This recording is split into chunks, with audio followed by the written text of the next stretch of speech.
Good morning everyone. Quickly join करो session बाबू। Audio video clear है क्या? ऑडियो वीडियो क्लियर है?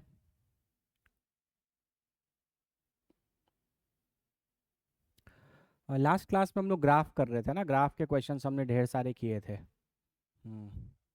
आज कंटिन्यू करेंगे उसको आगे और कुछ अच्छी अच्छी चीज़ें सीखेंगे आज।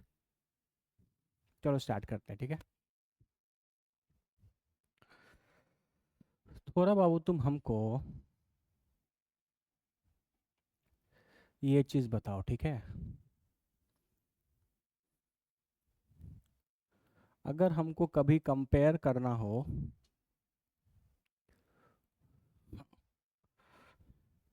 अगर हमको कभी कंपेयर करना हो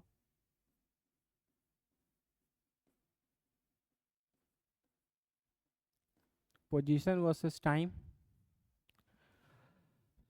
एंड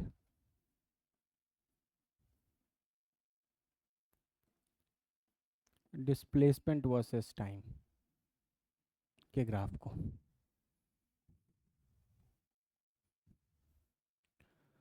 पोजीशन वर्सेस टाइम और डिस्प्लेसमेंट वर्सेस टाइम को अगर हमको कंपेयर करना हो, ठीक है। क्या मेरे कहने का मतलब है, जैसे देखो यहाँ पर हम तुमको एक ग्राफ देते हैं,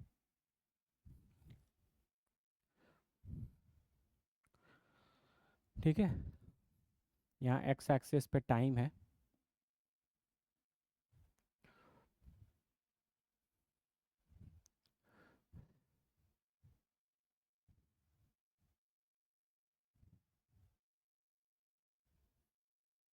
ऐसा, ठीक है। अब आपको बताना है कि इसमें से कौन सा ग्राफ पोजीशन का है और कौन सा ग्राफ डिस्प्लेसमेंट का है, ठीक है। कौन सा ग्राफ पोजीशन का हो सकता है और कौन सा ग्राफ डिस्प्लेसमेंट का हो सकता है, आपको ये बात बताना है। थोड़ा सोचो कैसे होगा, क्या क्या बोलोगे।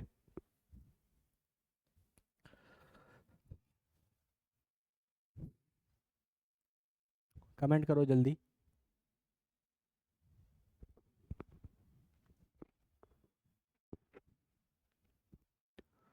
कमेंट करो। देखो, जब आप यहाँ पे ऑब्जर्व करोगे तो इस जगह पर आपका time t is equal to zero है ना। तो time t is equal to zero मतलब आपका इनिशियल पॉइंट होता है।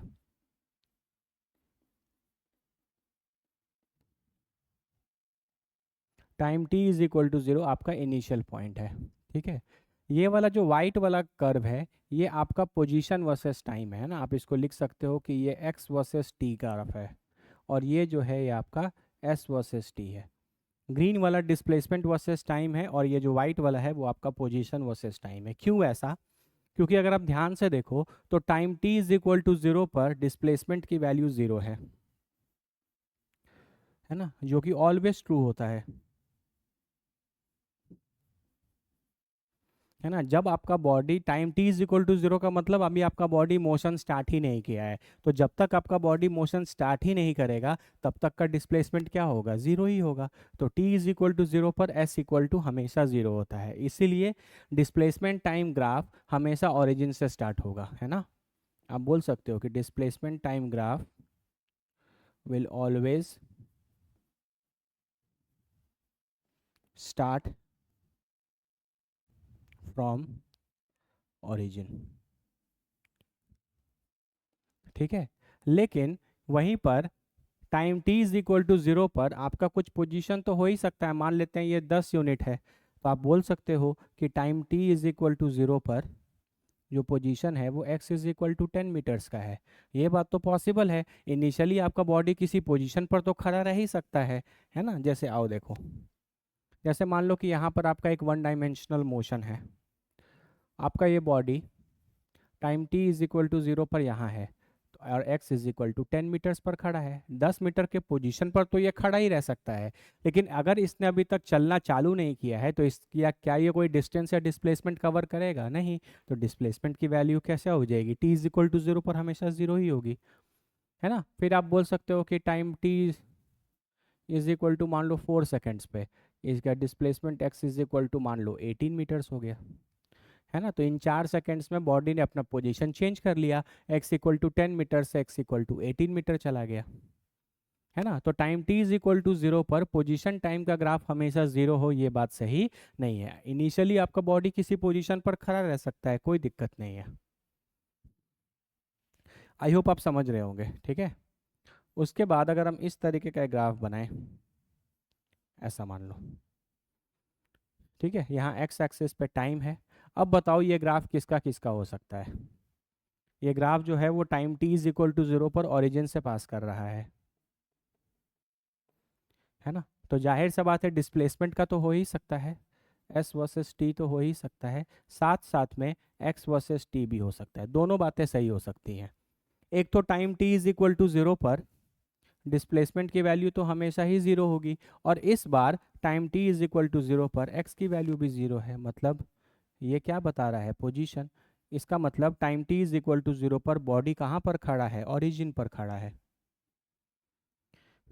ना। तो position time graph, position versus time का ग्राफ, डिस्प्लेसमेंट वर्सेस टाइम का ग्राफ 0 से पास कर सकता है, लेकिन डिस्प्लेसमेंट टाइम का ग्राफ कभी time t is equal to 0 पर किसी ऊपर जगह से स्टार्ट नहीं हो सकता, क्योंकि time t is equal to 0 पर डिस्प्लेसमेंट की वैल्यू हमेशा 0 हो सकती है ना। ये तो ऐसा सिचुएशन है कि आपका जो बॉडी है वो यहाँ पर खड़ा है, time t is equal to 0 पर इस बार पोजीशन भी x is equal to 0 metre है। मतलब वो बॉडी जो है वो आपका ओरिजिन से ही स्टार्ट हो रहा है ना। ये इनिशियली 10 मीटर पर खड़ा था, ये इनिशियली 0 पर खड़ा है, तो ये चीज़ें तो पॉसिबल है। इनिशियली बॉडी किसी भी पोजीशन से स्टार्ट कर सकता है, लेकिन जब body t is equal to 0 पर स्टार्ट कर रहा होगा उस समय बॉडी का डिस्प्लेसमेंट जो है वो तो हमेशा ही 0 होगा। बोलो क्लियर है ये चीज़। आई होप आप समझ गए होंगे, ठीक है।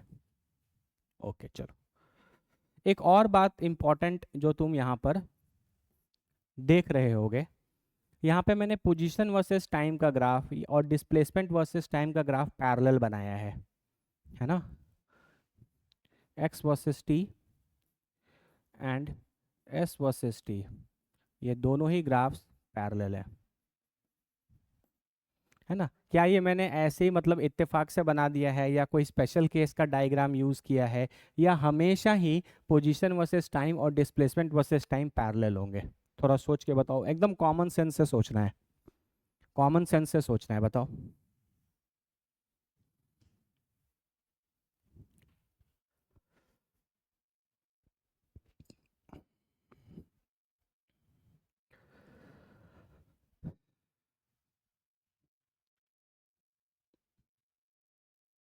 वेरी गुड विश्वास, वेरी गुड, ठीक है। हमेशा ही पैरेलल होंगे, है ना। तो इसीलिए ऑलवेज पैरेलल क्यों होंगे हम बताते हैं, देखो। आपका body time t is equal to 0 पर x इक्वल टू 10 मीटर पर खड़ा था। इसने आगे आने वाले 4 सेकंड में टोटल 8 मीटर का डिस्प्लेसमेंट ट्रैवल कर गया, है ना। तो ये बॉडी जिस तरीके से मोशन में होगा उसी मोशन के कारण ये डिस्प्लेसमेंट भी कवर कर रहा है, और सेम उसी मोशन के कारण ये अपना पोजीशन भी चेंज कर रहा है। जैसे फॉर एग्जांपल मान लीजिए ये बॉडी कांस्टेंट वेलोसिटी से चल रहा है ना, कांस्टेंट वेलोसिटी से चल रहा है। तो अगर ये कांस्टेंट वेलोसिटी से चल रहा है तो उसी कांस्टेंट वेलोसिटी के मोशन के कारण ये अपना पोजीशन भी चेंज करेगा और डिस्प्लेसमेंट भी कवर करेगा। ये एक्सेलरेटेड मोशन में हुआ तो उसी एक्सेलरेटेड मोशन के कारण ये अपना पोजीशन भी चेंज करेगा और डिस्प्लेसमेंट भी कवर करेगा। इसका मतलब पोजीशन वर्सेस टाइम ग्राफ और डिस्प्लेसमेंट वर्सेस टाइम ग्राफ किसी एक बॉडी के लिए हमेशा पैरेलल होंगे। क्यों पैरेलल बोलने का मतलब है कि जिस तरीके से इसके बिहेवियर इस जिस तरीके से मतलब पोजीशन टाइम के साथ चेंज कर रहा है, सेम उसी तरीके से उसी मैनर के हिसाब से डिस्प्लेसमेंट भी टाइम के साथ चेंज करेगा, क्योंकि ये दोनों चीज़ें उसी बॉडी के मोशन के लिए की जा रही हैं। जैसे यहाँ पर ये बॉडी है, ये बॉडी यहाँ से यहाँ तक गया, तो जिस तरीके के मोशन से ये यहाँ से गया उसी तरीके के मोशन से ये अपना डिस्प्लेसमेंट भी चेंज करेगा और उसी मैनर से ये अपना पोजीशन भी चेंज करेगा। तो दोनों क्योंकि एक ही बॉडी के मोशन को रिप्रेजेंट कर रहे हैं, जिस तरीके से वो बॉडी अपना मोशन परफॉर्म करेगा उसी तरीके के मोशन के करस्पॉन्डिंगली इसका डिस्प्लेसमेंट भी चेंज होगा और पोजीशन भी चेंज होगा, ठीक है। तो इसलिए याद रखना ये हमेशा पैरेलल होते हैं, ठीक है। इसका मतलब ये भी है कि स्लोप ऑफ वीटी, वीटी बोलते हैं, slope of x T and VT graph will always be equal at any time t। Parallel lines, parallel tangents के स्लोप तो सेम ही होते हैं। तो अगर ये और ये कर्व हमेशा पैरेलल होगा तो किसी भी टाइम पर तुम दोनों पे टेंजेंट खींचोगे, उन दोनों टेंजेंट के स्लोप्स क्या आएंगे, इक्वल आएंगे। इसी चीज़ को बस थोड़ा सा ग्राफिकल टर्म्स में लिखा है और कुछ बात नहीं है। ठीक है, बोलो यार। तो ये पॉइंट क्लियर हुआ कि नहीं? पोजीशन वर्सेस टाइम और डिस्प्लेसमेंट वर्सेस टाइम में कभी कुछ आए तो आराम से सोच लोगे। सबसे इंपॉर्टेंट बात ये है कि जब time t is equal to zero होगा उस समय पोजीशन जीरो भी हो सकता है, नॉन जीरो भी हो सकता है, लेकिन time t is equal to zero पर बॉडी का डिस्प्लेसमेंट कभी नॉन जीरो नहीं हो सकता, क्योंकि बॉडी ने अपना मोशन ही स्टार्ट नहीं किया है। तो जब बॉडी ने अभी मोशन ही स्टार्ट नहीं किया है तो बॉडी का डिस्प्लेसमेंट कैसे नॉन जीरो हो सकता है? ठीक है, हमेशा जीरो ही होगा। क्लियर है बाबू यहाँ तक? कोई दिक्कत किसी को? चलो आगे बढ़ते हैं।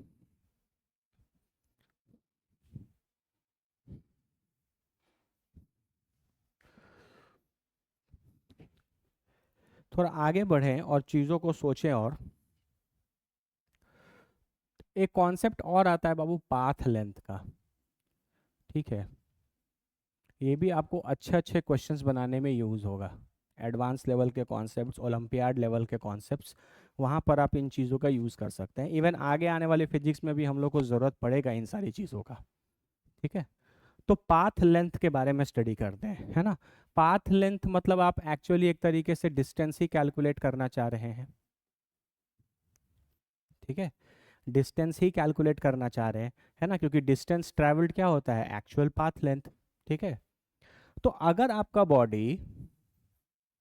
आपका बॉडी अभी स्ट्रेट लाइन में मान लीजिए ट्रैवल कर रहा है। स्ट्रेट लाइन में ट्रैवल करने का मतलब है कि मान लीजिए ये स्ट्रेट लाइन हो गया, आपका बॉडी यहाँ पे था time t is equal to zero पर, और टाइम किसी later time t is equal to 2 में यहाँ आ गया। कितना भाई आगे गया? मान लीजिए 10 मीटर आया ट्रैवल गया। तो ये तो स्ट्रेट लाइन है, स्ट्रेट लाइन को मेजर करना भी इजी रहता है। तो हम पूछे इसका पाथ लेंथ कितना है या इसका डिस्टेंस कितना है, तो आप बोलोगे 10 मीटर से। कोई दिक्कत नहीं, स्ट्रेट लाइन पे तो आप आराम से चीज़ों को कैलकुलेट कर सकते हैं ना। अपना एक स्केल सेट कर सकते हैं, स्केल को यूज़ करके स्ट्रेट लाइन डिस्टेंस मेजर कर सकते हैं। लेकिन यही चीज़ अगर एक कर्व हुआ तो कैसे कैलकुलेट करोगे?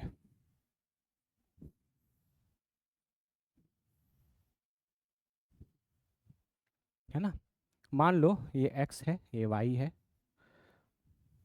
इस तरीके का कुछ है। आपका बॉडी जो है वो इनिशियली ए पॉइंट पर है और वो फाइनली चल के बी पॉइंट पर चला गया। तो इस ए से बी ये इसका एक्चुअल पाथ है, ये इसका इनिशियल पॉइंट है, ये इसका फाइनल पॉइंट है, और ये जो है ना, ये इनिशियल पॉइंट, ये फाइनल पॉइंट, तो ये जो है ये इसका एक्चुअल पाथ है। ये ए से बी इस पाथ से होते हुए जा रहा है।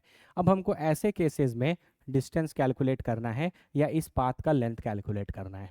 क्या आप यहाँ पर एक स्केल ए से बी के बीच में रख के इसको मेजर कर सकते हैं? नहीं मेजर कर सकते, क्योंकि इसका पाथ अब स्ट्रेट लाइन नहीं बल्कि कर्व्ड है ना। तो किसी भी कर्व पाथ का लेंथ निकालना हो या किसी कर्व पाथ में आपको डिस्टेंस पूछ ले, है ना, पूछ ले कि ए से बी तक जाने में कितना डिस्टेंस ट्रैवल किया, तो वो तो इसी बात पे डिपेंड करेगा कि वो ए से बी जाने में कौन सा पाथ लिया।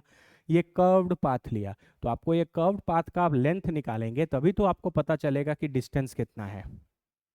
ठीक है, तो ये सब ग्राफिकल अप्रोचेज हैं। कैसे करेंगे इसको देखो ध्यान से। मान लेते हैं इस पे हम दो पॉइंट ले लेते हैं, थोड़ा अच्छे से देखना बाबू। इस पॉइंट का कोऑर्डिनेट x बोल रहे हैं, तो इस पॉइंट का कोऑर्डिनेट हम x प्लस डी एक्स बोल रहे हैं। अगर ये x है, ये dx है, इसका मतलब ये जो टोटल विड्थ है ये dx लेंथ का है। x के करस्पॉन्डिंगली यहाँ y वैल्यू ले लेते हैं, और x प्लस डी एक्स के करस्पॉन्डिंगली यहाँ y plus D y value ले लेते हैं। तो आपको पता चलेगा कि ये जो लेंथ है ये dx हो गया, और ये जो लेंथ है वो dy हो गया। x प्लस डी एक्स में से x घटाओगे तो ये dx बचेगा, और y प्लस डी वाई में से y घटाओगे तो ये dy बचेगा। ठीक है। ये जो dx और dy हम लोग जनरली कैलकुलस में लिखते हैं, ये dx और dy जो हैं वो डिफरेंशियल लेंथ्स हैं, है ना। मतलब x और x प्लस डी इतना दूर नहीं है, x और x प्लस डी में बहुत थोड़ा सा डिफरेंस है। हम इतना बड़ा दिखाए हैं क्योंकि हम डायग्राम नीट एंड क्लीन बनाना चाहते हैं, लेकिन कहीं पे भी अगर डिस्टेंस dx हो या डिस्टेंस dy हो या लेंथ dx लेंथ dy हो, इसका मतलब ये डिस्टेंसेस बहुत छोटे हैं, है ना। मतलब ये पॉइंट और ये पॉइंट एक दूसरे से बहुत नज़दीक है, बहुत बहुत नज़दीक है ना। टाइम बिंग के लिए इतना सीखो। हम बहुत डिटेल कैलकुलस में नहीं जा रहे क्योंकि अभी आप 11th स्टार्ट किए हैं। थोड़ा मैथ्स पढ़ोगे जैसे जैसे तो और कॉन्सेप्ट्स आपके क्लियर होते जाएंगे।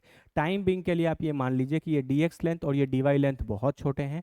ये पॉइंट है ना, इस कर्व पे ये वाला पॉइंट और ये वाला पॉइंट एक्चुअली बहुत नज़दीक है ना। इस कर्व पे ये वाला पॉइंट और ये वाला पॉइंट जो है वो एक्चुअली ये दोनों पॉइंट काफ़ी नज़दीक हैं, तो ये dx भी बहुत कम हो जाएगा और ये dy भी बहुत कम हो जाएगा। कोई दिक्कत किसी को? चलो ये, अब अगर मान लो बाबू कि ये dx और dy बहुत छोटे हुए, ये पॉइंट और ये पॉइंट काफ़ी नज़दीक हुआ, तो ये जो कर्व यहाँ पे आपको दिख रहा है, हम इसको एक स्ट्रेट लाइन अप्रॉक्स कर सकते हैं कि नहीं कर सकते?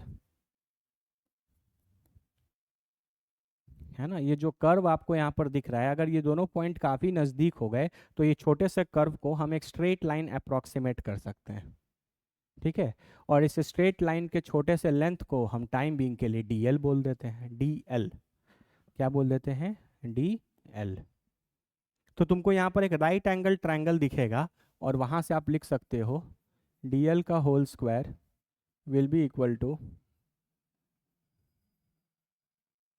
dx का होल स्क्वायर प्लस dy का होल स्क्वायर, ठीक है, राइट एंगल ट्रायंगल से। तो आप इसको थ्रू आउट dx से डिवाइड कर दो, dx के होल स्क्वायर से, तो dl बाई dx का होल स्क्वायर हो जाएगा ये 1 प्लस dy बाई dx का होल स्क्वायर हो जाएगा। तो यहाँ से dl का स्क्वायर लिख लोगे तो this will one be 1 plus dy by dx का होल स्क्वायर इंटू dx का होल स्क्वायर, ये उधर चला गया तो यहाँ से dl निकल जाएगा। dl will be equal to under root 1 plus dy by dx का होल स्क्वायर इंटू dx, ठीक है। ये फॉर्मूला आपको ध्यान में हमेशा रखना है। जब कभी भी किसी कर्व्ड पाथ का लेंथ निकालना हो तो आपको ये याद रखना है कि ये छोटा सा जो डिफरेंशियल एलिमेंट है इसकी वैल्यू होगी 1 plus D Y by D x का whole square into D X. अब आप छोटा सा एलिमेंट dl निकाल लिए हो तो लास्ट में बस आपको इंटीग्रेट करना है, तो हम dl को इंटीग्रेट कर देंगे तो ये वाला चीज़ इंटीग्रेट होगा under root 1 plus D Y by D x का whole square into D X. अब आपको जहाँ से जहाँ का लेंथ निकालना है, हम हमेशा बताए हैं कि जो भी वेरिएबल इस d के साथ रहता है, dx, dy, dz, dt, जो भी यहाँ वेरिएबल रहता है उसी का लिमिट पुट होता है। तो यहाँ लिमिट किसका पुट होगा? x का। x आपका यहाँ पर है, तो मान लीजिए आप इसको x1 से लेकर x2 तक इंटीग्रेट कर देते हैं, है ना। मान लो जैसे फॉर एग्जाम्पल माना जा सकता है कि a के करस्पॉन्डिंगली यहाँ पॉइंट और b के करस्पॉन्डिंगली यहाँ पॉइंट, ये x1 है और ये आपका x2 है।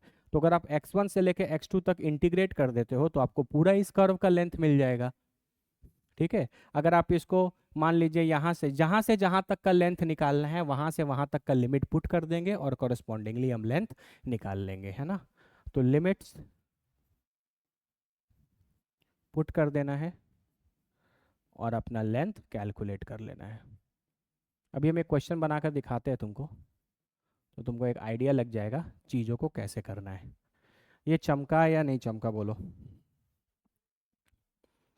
ये कॉन्सेप्ट क्लियर हुआ या नहीं क्लियर हुआ, है ना। इसको अच्छे से ध्यान में रखना, ये सब चीज़ें इंपॉर्टेंट हैं और अच्छे अच्छे क्वेश्चंस में इनका यूज़ हम लोग आगे भी करेंगे, इवन इस चैप्टर के आगे भी, है ना। तो कभी भी आपको किसी कर्व्ड पाथ का या कर्व्ड पाथ का लेंथ अगर निकालना हो तो आप उसके लिए इस तरीके का एनालिसिस कर सकते हैं। ये फॉर्मूला है जो आपको याद करना है ना, कि छोटा सा differential element dl will be equal to root under 1 plus D Y by D x का whole square into D x. और लास्ट में ये जो dl निकलेगा इसको इंटीग्रेट कर देना। इंटीग्रेशन में लिमिट्स मतलब जहाँ से जहाँ तक का लेंथ निकालना है, अगर तुमको ये पूरा लेंथ निकालना है तो x1 से x2 तक इंटीग्रेट कर लो, मान लो तुमको इसके आधे का ही लेंथ निकालना होता तो उसके हिसाब से एक्स कोऑर्डिनेट पुट कर दोगे यहाँ, तो आप इंटीग्रेट करके लिमिट पुट कर लोगे तो आंसर आ जाएगा।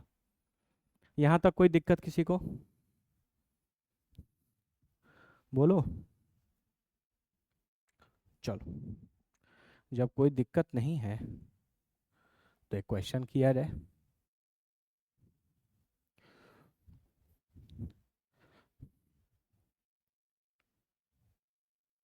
मान लो आपके पास एक सर्कल है,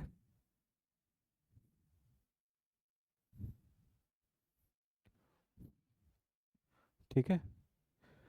इस सर्कल का ये सेंटर है, ओरिजिन।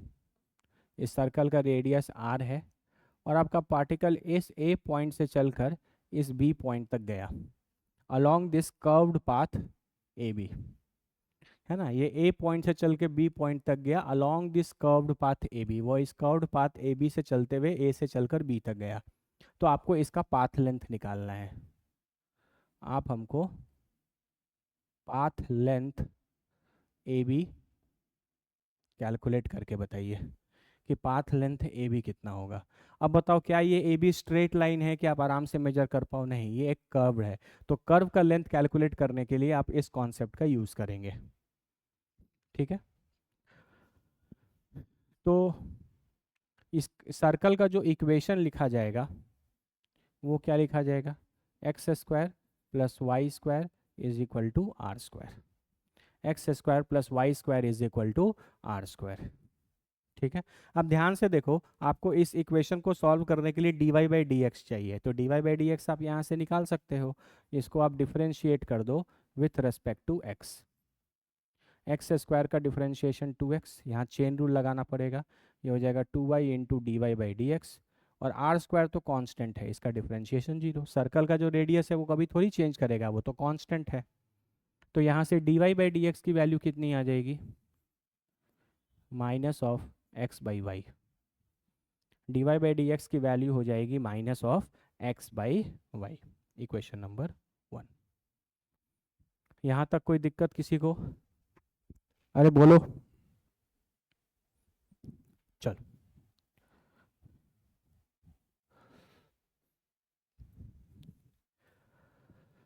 तो हमको अब छोटा सा dl निकालना है। तो dl के लिए फॉर्मूला हो जाएगा 1 plus D Y by D x का whole square into D x.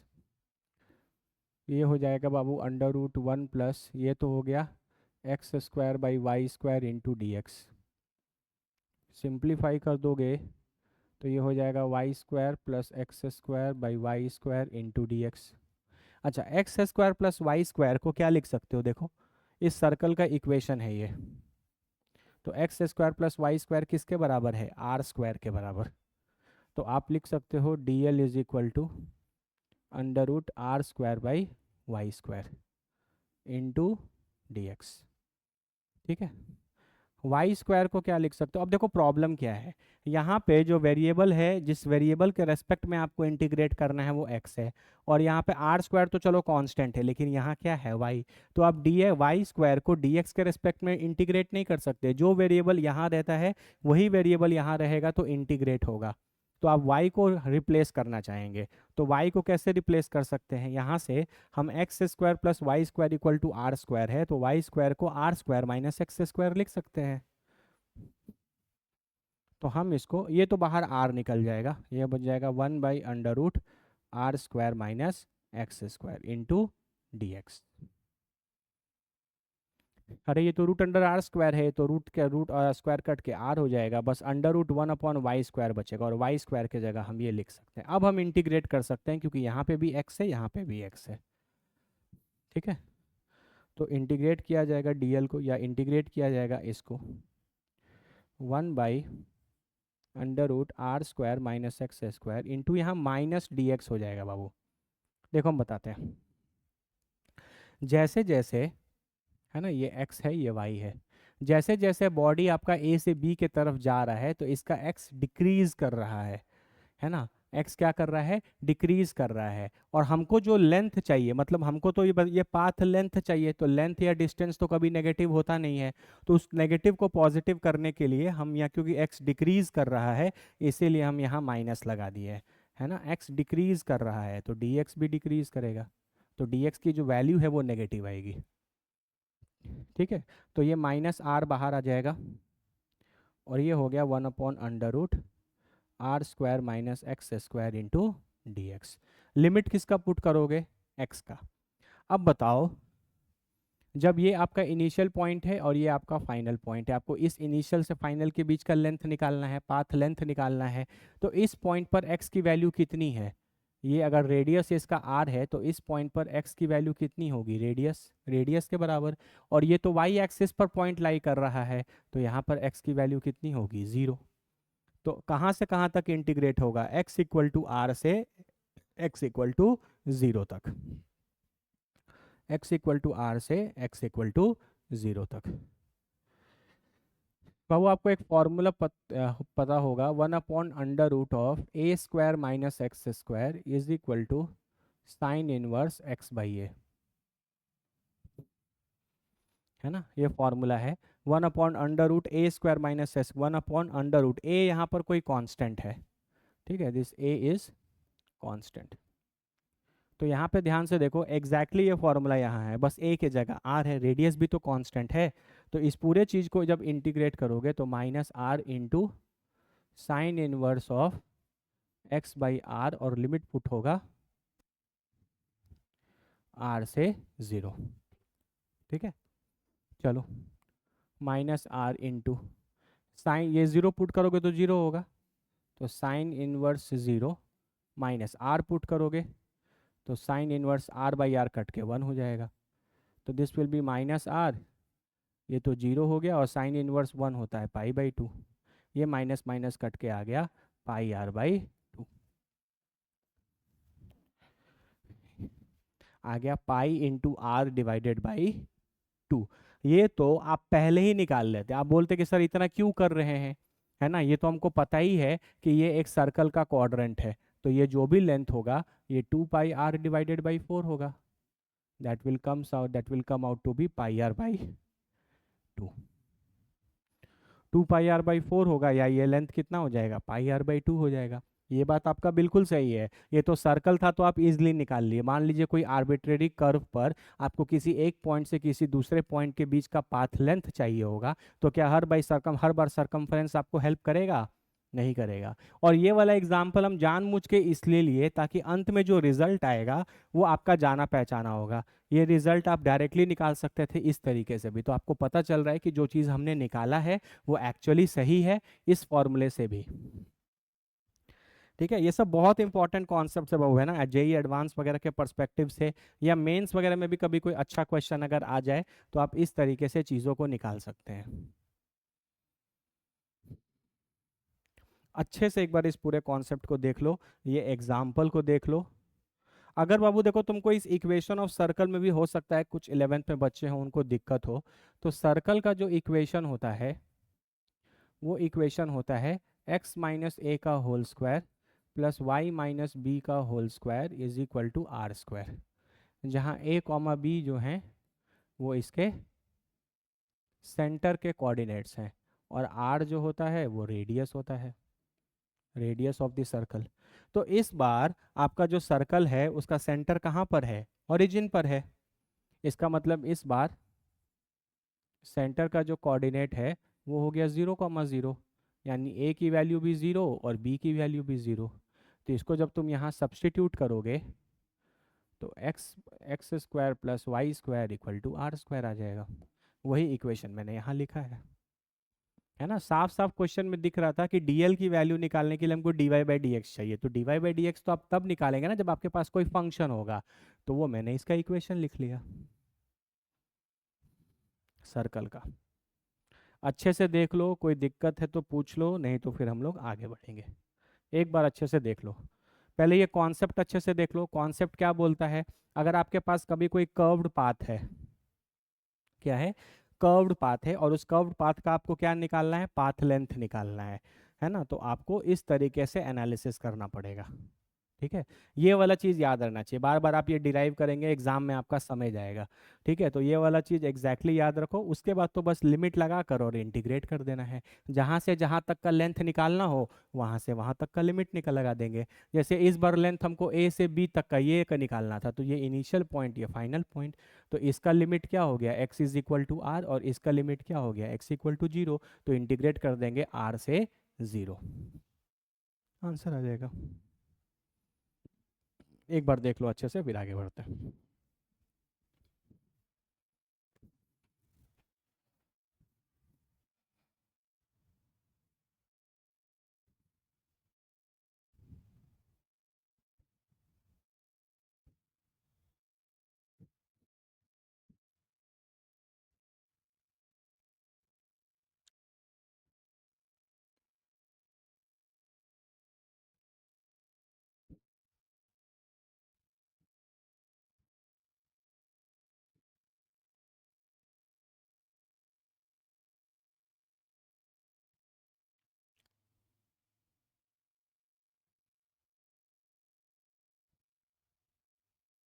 ठीक है, बस ये फॉर्मूला याद रखना हमेशा, D L is equal to under root one plus D Y by D x का whole square into D x.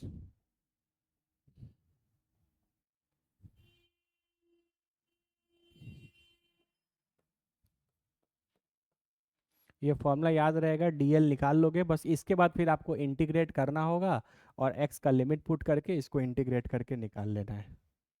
ठीक है, बाकी इसके अलावा फिर कोई डिफरेंस नहीं है। ठीक है, आगे बढ़े। चलो, तो आप, तो बेसिकली ग्राफ में आपने क्या क्या सीख लिया, पोजीशन और डिस्प्लेसमेंट में डिफरेंस मिला, कोई कर्व वाला ग्राफ आएगा उसका लेंथ कैसे निकालना है ये भी सीख लिया। ठीक है, अब आ जाओ। अब अगर हम लोग distance versus time and displacement versus time को कंपेयर करें तो क्या होगा, distance versus time and displacement versus time. ठीक है,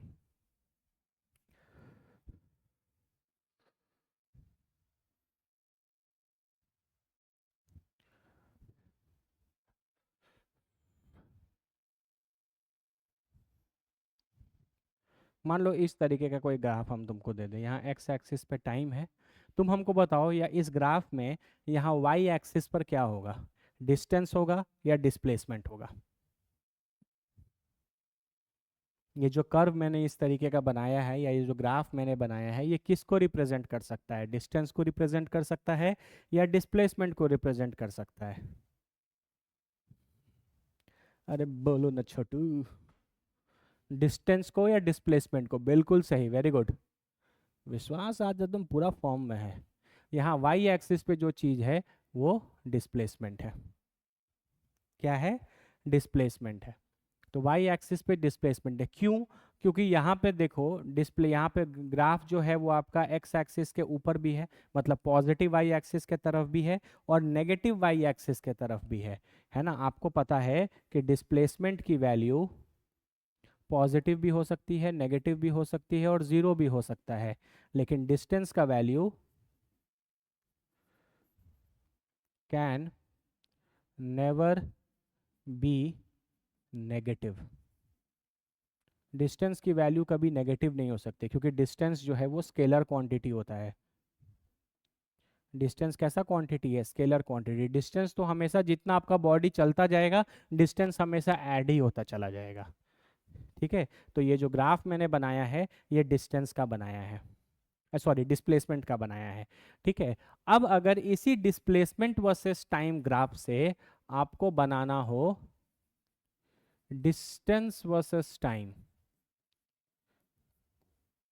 डिस्टेंस वर्सेस टाइम, तो कैसे करोगे बताओ। आप इस ग्राफ को पहले समझो अच्छे से, ठीक है, तो आपको और पिक्चर क्लियर होगा। मान लो कि आपका बॉडी यहाँ पर खड़ा है time t is equal to 0 पर, ठीक है, तो time t is equal to 0 पर डिस्प्लेसमेंट की वैल्यू तो 0 ही होती है, तो ओरिजिन से ही स्टार्ट हुआ। जैसे जैसे समय बढ़ता गया, है ना, कुछ हम टाइम ले लेते हैं ताकि आपको क्लियर हो जाए चीज़ें। ये टाइम t1 है, ये टाइम t2 है, ये टाइम t3 है, ये टाइम t4 है, ठीक है। तो 0 से t1 टाइम तक डिस्प्लेसमेंट बढ़ रहा है, ठीक है, तो 0 से t1 टाइम तक आपका डिस्प्लेसमेंट पॉजिटिव भी है। तो मान लेते हैं कि t1 टाइम तक आपका बॉडी कुछ यहाँ पर आया। फिर t2 टाइम के बाद डिस्प्लेसमेंट अभी भी पॉजिटिव ही है ना, डिस्प्लेसमेंट अभी भी पॉजिटिव है। और इस t2 टाइम पर आकर डिस्प्लेसमेंट की वैल्यू वापस से क्या हो जा रही है, 0। डिस्प्लेसमेंट की वैल्यू वापस से क्या हो जा रही है, 0 हो रही है। मतलब यहाँ पे जो डिस्प्लेसमेंट है वो घटने लगा है ना। यहाँ पे देखो डिस्प्लेसमेंट की वैल्यू क्या है, पॉजिटिव, और यहाँ पे डिस्प्लेसमेंट की वैल्यू है पॉजिटिव, लेकिन डिस्प्लेसमेंट जो है वो समय के साथ डिक्रीज कर रहा है। डिस्प्लेसमेंट समय के साथ डिक्रीज कर रहा है, इसका मतलब ये बॉडी वापस वापस से इस तरफ चलने लगा।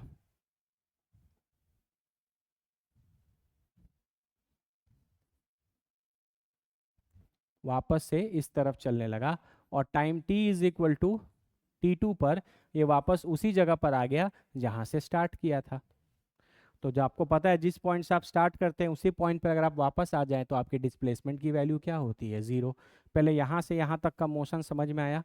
यहाँ से यहाँ तक डिस्प्लेसमेंट पॉजिटिव है लेकिन डिस्प्लेसमेंट इंक्रीज कर रहा है, तो यहाँ से यहाँ तक t1 टाइम तक गया।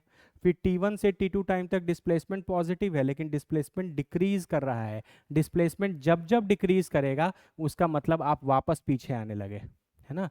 डिस्प्लेसमेंट जब जब डिक्रीज करेगा इसका मतलब आपका बॉडी रीट्रेस कर रहा है अपने पाथ को, रीट्रेसेस इट्स पाथ, वापस उल्टा चल के आने लगा। यहाँ तक क्लियर हो गया। चलो अब t2 से t3 टाइम तक, इसमें भी आप ले सकते हैं इस तरीके से, इसको मान लेते हैं कुछ t4 तो है, t5 मान लेते हैं, ठीक है। तो t2 से लेके t5 तक टाइम तक इसका डिस्प्लेसमेंट इंक्रीज कर रहा है लेकिन नेगेटिव डायरेक्शन में इंक्रीज कर रहा है। तो आप इस डायरेक्शन को पॉजिटिव माने हो तो इस डायरेक्शन को नेगेटिव मानना पड़ेगा। तो अब आपका बॉडी जो है वो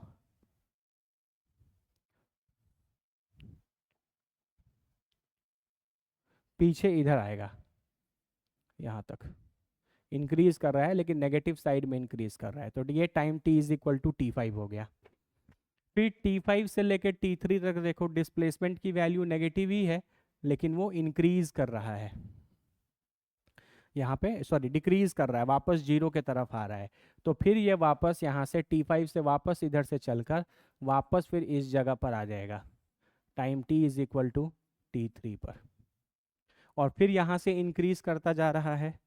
तो आपका ये जो बॉडी है ये फिर time t is equal to कुछ t4 पर इस तरफ आ जाएगा, यहाँ पे आगे कुछ आ जाएगा, ठीक है।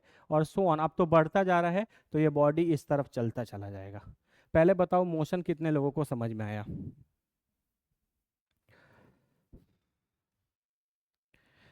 इस बॉडी का मोशन कितने लोगों को समझ में आया, ठीक है। देखो स्टार्टिंग में time t is equal to 0 था, जैसे जैसे समय बढ़ रहा था डिस्प्लेसमेंट भी बढ़ रहा था पॉजिटिव साइड में, तो हम इस वाले डायरेक्शन को पॉजिटिव ट्रीट किए हैं तो इस वाले डायरेक्शन में डिस्प्लेसमेंट होगा। फिर t1 से t2 टाइम तक डिस्प्लेसमेंट घटने लगा, डिस्प्लेसमेंट जब जब घटेगा तब तब वो अपना वापस से पाथ रिट्रेस करेगा।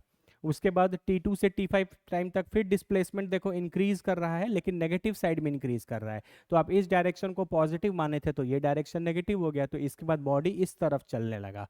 कब तक चलेगा, t5 टाइम तक। t5 टाइम के बाद फिर देखो यहाँ पे डिस्प्लेसमेंट क्या हो रहा है, डिक्रीज कर रहा है, डिस्प्लेसमेंट डिक्रीज कर रहा है, यहाँ पे भी डिस्प्लेसमेंट क्या हो रहा था, डिक्रीज कर रहा था। तो डिस्प्लेसमेंट डिक्रीज होकर फाइनली डिस्प्लेसमेंट 0 हो गया। तो डिस्प्लेसमेंट डिक्रीज करने का मतलब है कि ये वापस अब इधर ना जाकर इधर चलेगा। तो t5 से लेकर t3 टाइम तक ये वापस इधर आया और t3 टाइम पर वापस इस तरफ आ गया। कोई दिक्कत? चलो, उसके बाद फिर T3 से T4 तक आप जाएंगे तो वो इंक्रीज करता जाएगा, तो T3 से T4 तक इंक्रीज करता जा रहा है। बोलो। इसीलिए डिस्प्लेसमेंट की वैल्यू पॉजिटिव, नेगेटिव, जीरो सब कुछ हो सकता है, क्योंकि डिस्प्लेसमेंट जो है वो वेक्टर क्वांटिटी है। आप आगे भी जा रहे हैं, पीछे भी आ रहे हैं, है ना। जैसे फॉर एग्जांपल आपका बॉडी इधर आगे गया x मीटर और वापस से पीछे आ गया x मीटर, तो ऐसे केसेस में डिस्प्लेसमेंट की वैल्यू क्या हो गई? जीरो। लेकिन डिस्प्लेसमेंट की डिस्टेंस की वैल्यू कितनी हो जाएगी? 2x। आप x मीटर आगे गए और x मीटर वापस से रिट्रेस करके पीछे आ गए, तो आपका इनिशियल पॉइंट और फाइनल पॉइंट सेम हो गया, तो डिस्प्लेसमेंट की वैल्यू क्या हो गई? जीरो। लेकिन डिस्टेंस क्या हो गया? 2x। ठीक है, तो इस तरीके का कॉन्सेप्ट होता है डिस्टेंस और डिस्प्लेसमेंट का। तो अब कैसे बनाएंगे डिस्टेंस वर्सेस टाइम अगर ये डिस्प्लेसमेंट दिया है तो? देखो, हम तुमको मस्त एक कॉन्सेप्ट सिखाते हैं। कभी भी अगर आपको डिस्टेंस वर्सेस टाइम बनाना हो, किससे बनाना हो?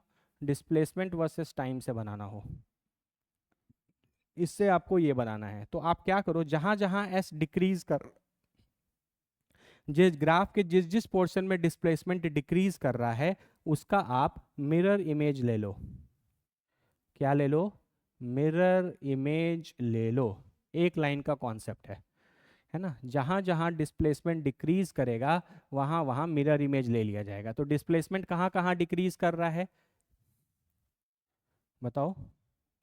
यहाँ पे इस पॉइंट से डिस्प्लेसमेंट जो है वो डिक्रीज कर रहा है, तो इस पॉइंट का हम क्या ले लेंगे? Mirror image. तो ये ऐसे जा रहा है, तो मिरर इमेज लोगे तो ये ऐसे बढ़ जाएगा यहाँ तक।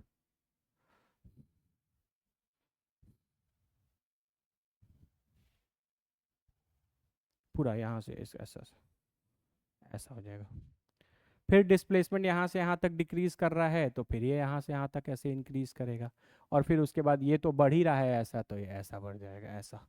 तो इस तरीके से आपका जो ग्राफ है ये हो जाएगा आपका डिस्टेंस वर्सेस टाइम का। क्यों? क्योंकि जब जब आपका बॉडी वापस रिट्रेस भी कर रहा है तो डिस्टेंस तो बढ़ ही रहा है, डिस्टेंस तो घट नहीं रहा। और इसके बढ़ने और घटने का नेचर मतलब वो एक ही बॉडी का नेचर है ना, तो डिस्प्लेसमेंट जैसा कर्व फॉलो कर रहा था, डिस्टेंस भी उसी तरीके का कर्व फॉलो करेगा, बस घटने के जगह बढ़ेगा। तो उसको ग्राफिकल वे में बोलते हैं कि जिस जिस रीजन में डिस्प्लेसमेंट घटता है उस रीजन का आप क्या ले लीजिए? Mirror image. ऐसा तुम शीशा रख दो बीच में, शीशा रख दोगे तो इस वाले कर्व का इमेज ऐसा बनेगा। समझ रहे हो? इस वाले कर्व का इमेज ऐसा बनेगा, है ना। इसके सामने शीशा रख दो ऐसे, है ना। इसके सामने शीशा रख दो तो जैसा इमेज बनेगा उसी तरीके से आपको बनाते चले जाना है ना। ये आपका ब्रह्मास्त्र कॉन्सेप्ट है।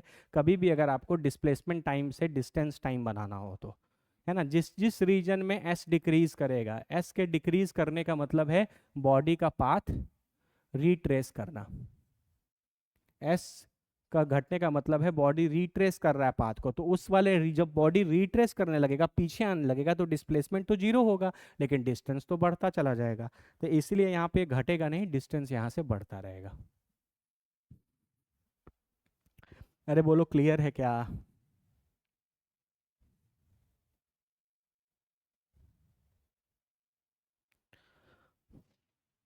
अच्छे से देख लो बाबू इसको। कोई डाउट है तो पूछ लो, नहीं तो आगे बढ़ेंगे।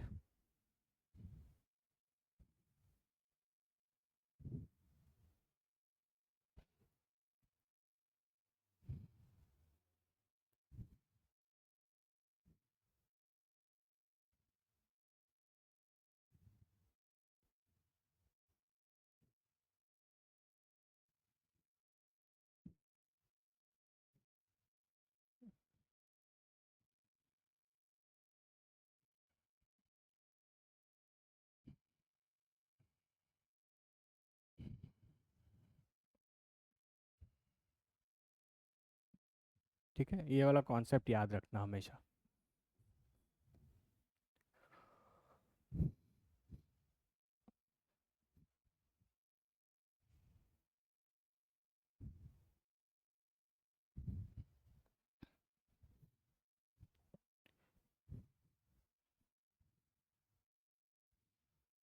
कुछ चीज़ें बाबू देखो तो यहाँ पे बताना, तो इस टाइप का ग्राफ पॉसिबल है क्या?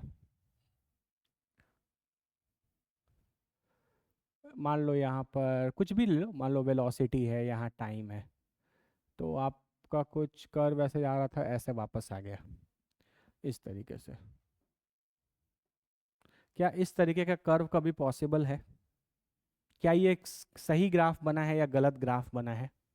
ये गलत ग्राफ बना है, क्योंकि अगर आप ध्यान से देखो तो यहाँ पे ऐसे बढ़ रहा था और बढ़ते बढ़ते अचानक आपका समय पीछे आने लगा, टाइम उल्टा चलने लगा, है ना। Time can never decrease, time कभी डिक्रीज नहीं करेगा, समय हमेशा आगे ही बढ़ता जाता है ना। अभी दोपहर का 12 बजा है तो 1 घंटा बाद 1 ही बजेगा, 11 नहीं बज जाएगा, समय हमेशा आगे की तरफ बढ़ता है। और ये बता रहा है ग्राफ कि एक्स एक्सिस पे टाइम है और ये ऐसे ऐसे गया और पीछे आ गया, मतलब आगे जाने के बाद समय वापस से पीछे आ रहा है। ऐसा चीज़ कभी पॉसिबल नहीं है, टाइम कभी भी वापस पीछे नहीं चल सकता, इसीलिए ये जो ग्राफ है ये गलत है। ठीक है, ऐसा भी लोग पूछ लेते हैं इस चीज़ को, ऐसा ग्राफ बनाएंगे, है ना, एक ऐसा सर्कल बना देंगे, बोलेंगे ऐसा जा रहा है, एक्स एक्सिस पे टाइम है और ये बॉडी ऐसा जा रहा है, मान लो यहाँ वेलोसिटी है। ठीक है, तो यहाँ से समय तो इंक्रीज कर रहा है, लेकिन यहाँ के बाद वापस से समय क्या होने लगा, इधर से इधर आने में समय क्या हो रहा है, डिक्रीज हो रहा है, जो कि कभी पॉसिबल नहीं है। समय पीछे नहीं जा सकता ना, समय डिक्रीज नहीं कर सकता कभी, समय समय से आगे बढ़ता जाएगा, इंक्रीजिंग फंक्शन। अच्छा, इस तरीके का ग्राफ कभी कर सकते हो क्या, देखो थोड़ा तो। यहाँ एक्स एक्सिस पे टाइम है, मान लो यहाँ वेलोसिटी है, यहाँ से ऐसे कुछ कर दिया, है ना। टाइम मतलब ये कहने का मतलब कि इस जगह पे टाइम की वैल्यू नेगेटिव है। टाइम की वैल्यू कभी नेगेटिव सुनी है? -2 घंटे का एग्ज़ाम दिया है कभी? घड़ी में कभी -4 बजता है? नहीं बजता। तो टाइम की वैल्यू कभी नेगेटिव भी नहीं हो सकती, इसलिए ये वाला भी ग्राफ गलत है। मतलब बेसिक फंडामेंटल मिस्टेक है, अगर आप कभी ऐसा कोई ग्राफ देख लो तो फट से पकड़ लोगे कि ये इनकरेक्ट ग्राफ है ना। या आप कभी ग्राफ बना रहे हैं और ऐसा आपका कुछ ग्राफ बन रहा है, इसका मतलब आप कुछ गलत कर रहे हैं, तभी आपका ऐसा ग्राफ बन रहा है। टाइम कभी पीछे नहीं जा सकता, टाइम की वैल्यू कभी नेगेटिव नहीं हो सकती, है ना। तो ये सब सम कॉमन मिस्टेक्स हैं, some common mistakes to avoid. ठीक है, ये सब पाप नहीं, महापाप कैटेगरी के गलती होंगे। ठीक है, चलो एक और टाइप का क्वेश्चन करते हैं। जैसे आपने ग्राफ डिस्टेंस और डिस्प्लेसमेंट कवर कर लिया, ठीक है, उसी तरीके से वेलोसिटी वर्सेस टाइम और स्पीड वर्सेस टाइम अगर रहे तो क्या करोगे। जैसे फॉर एग्जांपल हम पूछते हैं, फिर उसी टाइप का एक ग्राफ पूछने की चेष्टा करते हैं आपसे। ठीक है, ये बताओ किस, यहाँ पे एक्स एक्सिस पे तो टाइम है, बताओ वाई एक्सिस पर क्या होगा। वाई, ये ग्राफ देखकर आप क्या बता सकते हैं, वाई एक्सिस पे वेलोसिटी होगा या स्पीड होगा, बताओ। ये सब छोटी छोटी चीज़ें हैं ना, बहुत अच्छी चीज़ें हैं, बेसिक चीज़ें हैं, इनमें आपको ये याद रखना, मिरर इमेज वाली बात, बस खत्म काम। ठीक है, ये बताओ। बिल्कुल सही, यहाँ पे आपका वाई एक्सिस पे जो बाबू वेलोसिटी होगा, क्योंकि देखो वेलोसिटी एक वेक्टर है, वेक्टर की वैल्यू पॉजिटिव नेगेटिव जीरो सब हो सकती है, लेकिन स्पीड जो है वो स्केलर है। आपका बॉडी मोशन में है, आपका बॉडी कुछ डिस्टेंस, स्पीड कैसे निकालते हैं, डिस्टेंस बाई टाइम, टाइम तो कभी नेगेटिव हो नहीं सकता, टाइम तो हमेशा पॉजिटिव ही होगा। अच्छा, डिस्टेंस, अगर आपका बॉडी मोशन में है तो कुछ ना कुछ डिस्टेंस कवर करेगा, वो डिस्टेंस कभी नेगेटिव में नहीं होगा, तो डिस्टेंस कभी नेगेटिव नहीं होगा, टाइम कभी नेगेटिव नहीं होगा, तो स्पीड की वैल्यू भी कभी नेगेटिव नहीं होगी। और यहाँ पर नेगेटिव है, ये पॉजिटिव ग्राफ है, ये नेगेटिव है, वाई एक्सिस के नीचे है, तो ये कभी भी बाबू क्या स्पीड नहीं हो सकता, ये वेलोसिटी वर्सेस टाइम ही होगा। पहला कॉन्सेप्ट क्लियर हो गया। दूसरा, अगर हमको इसको कन्वर्ट करना है, कन्वर्ट करना है एसटी में, स्पीड टाइम में, है ना, यहाँ एसटी से डिस्प्लेसमेंट टाइम मत कंफ्यूज हो जाना, स्पीड टाइम से। स्पीड टाइम में कन्वर्ट करना है। कुछ नहीं करना, ये जितना नेगेटिव वाला पार्ट दिख रहा है ना, बस इसको उठा के पॉजिटिव कर देना है ऐसे।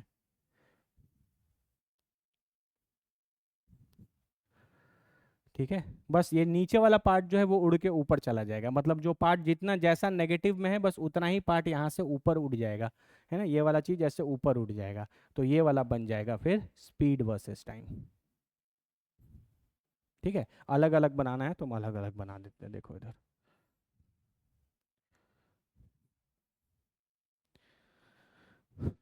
वेलोसिटी वर्सेस टाइम था कुछ ऐसा, तो स्पीड वर्सेस टाइम हो जाएगा,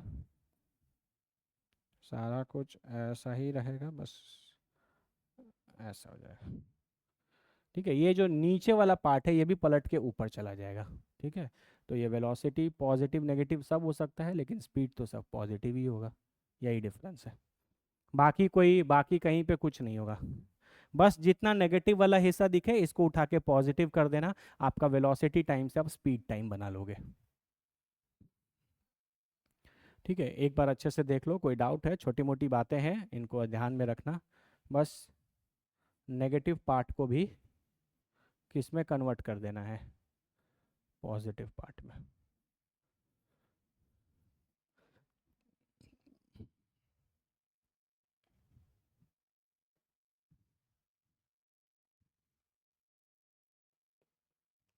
नेगेटिव पार्ट को भी पॉजिटिव पार्ट में कन्वर्ट कर देना है। ठीक है, देखो बाबू अच्छे से क्या क्या तुम सीखे, थोड़ा रिवाइज करो एक बार। Position versus time, displacement versus time, ये कॉन्सेप्ट क्लियर हुआ था। उसके बाद हमने पाथ लेंथ वाला कॉन्सेप्ट पढ़ा था कि कभी भी किसी कर्व्ड पाथ पर अगर कोई बॉडी मूव कर रहा है और आपको डिस्टेंस निकालना पड़ जाए या उसका एक्चुअल पाथ लेंथ कैलकुलेट करना पड़ जाए, तो आप नॉर्मली नहीं कर सकते, आपको इस कैलकुलस के मदद से, आपको इस रिलेशन के मदद से निकालना पड़ेगा पाथ लेंथ, ये याद रखना। इसके बाद बस इंटीग्रेट कर देना, जहाँ से जहाँ तक का लेंथ निकालना होगा वहाँ से वहाँ तक एक्स की वैल्यू पुट कर देना, खत्म, काम हो जाएगा। ठीक है, एक एग्जाम्पल भी कराया आपको। ये वाला कॉन्सेप्ट क्लियर हुआ डिस्टेंस वर्सेस टाइम का, है ना। जिस जिस रीजन में डिस्प्लेसमेंट घटने लगेगा, डिस्प्लेसमेंट के घटने का मतलब है बॉडी का रिट्रेस करना पाथ को, तो डिस्प्लेसमेंट तो कम होता जाएगा लेकिन वो डिस्टेंस तो हमेशा बढ़ता ही जाएगा, है ना। इसीलिए ये कॉन्सेप्ट है कि जिस जिस रीजन में डिस्प्लेसमेंट घटता हुआ दिखाई देगा उसका आपको मिरर इमेज ले लेना है। जैसे यहाँ तक तो ग्राफ सेम ही रहेगा, यहाँ के बाद डिस्प्लेसमेंट घटने लगा तो बस इतने वाले घटने वाले हिस्से का मिरर इमेज ले लिया, उस तरीके से बस बनाते चले जाना है। ठीक है, ये कुछ बेसिक कॉमन मिस्टेक्स हैं जो ध्यान रखना हमेशा। टाइम के रेस्पेक्ट में दो बातें हमेशा याद रखना, टाइम कभी पीछे नहीं भागेगा और टाइम की वैल्यू कभी नेगेटिव नहीं होगी। ठीक है, एक्स एक्सिस पे टाइम है और आप नेगेटिव टाइम की वैल्यू से कुछ स्टार्ट कर रहे हैं तो वो गलत हो जाएगा। चलते चलते आपका बॉडी टाइम में पीछे जाने लगे, ये भी चीज़ पॉसिबल नहीं है।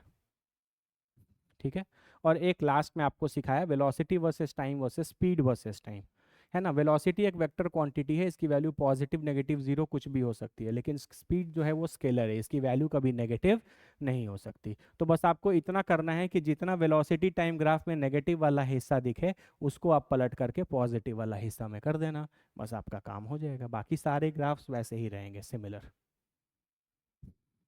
एक बार बाबू अच्छे से देख लो, कोई डाउट है तो पूछो, नहीं तो आगे बढ़ेंगे।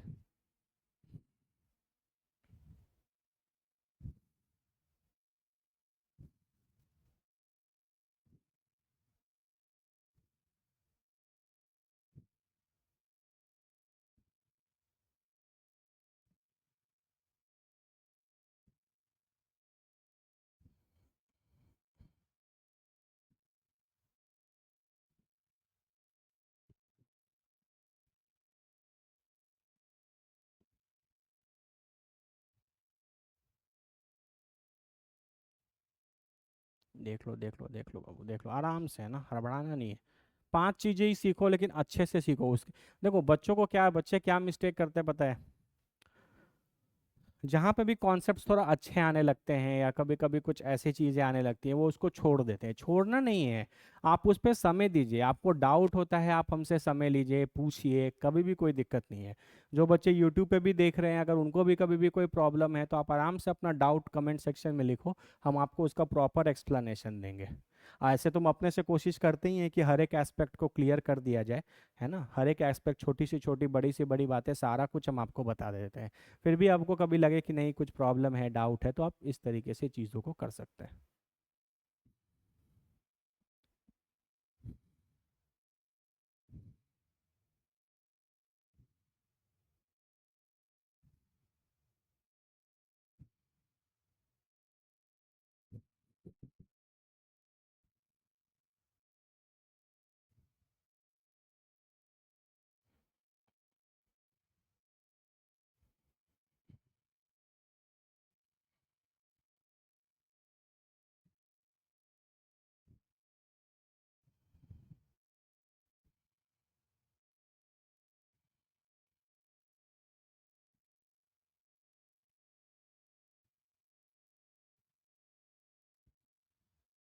ठीक है, चलो। अब एक कॉन्सेप्ट आता है बाबू, बड़ा इंपॉर्टेंट, थोड़ा इसको भी देखेंगे।